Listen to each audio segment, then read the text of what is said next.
மாடியில உட்கார்ந்துட்டு இருக்கிறோம்னு நினைக்கிறோம், அது பொய். நம்ம இப்ப சூரியனை தான் சுத்திக்கிட்டு இருக்கோம்.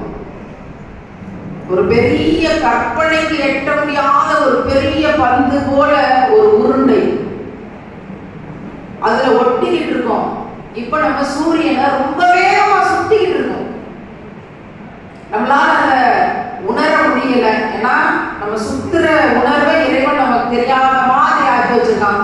இல்லைன்னா தலை கிருகிருன்னு வந்துடும், பிள்ளைகள் சொல்ற மாதிரி.